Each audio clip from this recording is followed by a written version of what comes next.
A Railyards development roadblock, perhaps, a surprise 11th hour action that could lead to yet another stall for the massive project and slated soccer stadium. So we'll start with that. Thanks for joining us here on this Tuesday for your CBS 13 News at 6. I'm Tony Lopez. And I'm Marley Ginter. In tonight's Politics at Large, Steve is live for us at the Railyards with the latest twist in this development that could double the size of downtown. Right, Steve? Yeah, the backdrop here familiar to people who have been following this saga for decades upon decades. This latest twist coming from the people who actually live in the Railyards development. There really aren't that many of them right now, but enough of them submitted this paperwork in opposition to the financing plan. They could put the whole deal on hold.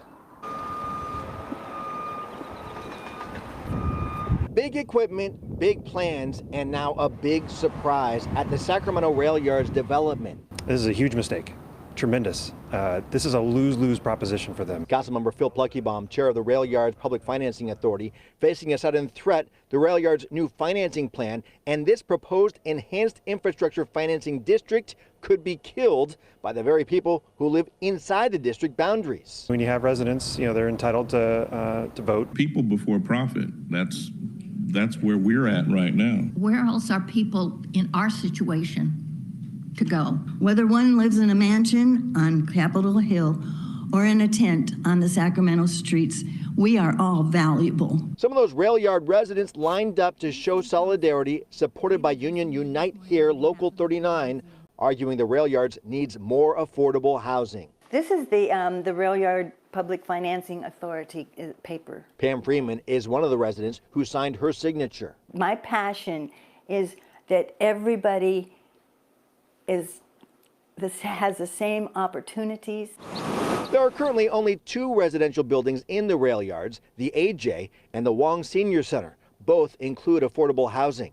Of the roughly 250 people who live in them, state law requires that if half protest the formation of the Railyards' proposed special tax district, the district cannot be created for at least a year.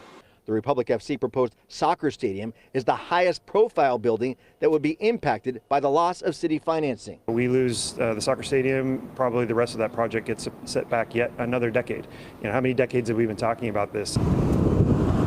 Railyards roadblock again as Sacramento seeks to reimagine its downtown. A city spokesperson said today they're verifying the signatures and trying to determine if enough were turned in that this district would have to be stopped. That process could take about a week. Meantime, the Republic FC, the developer, and the city are on standby to see what happens next.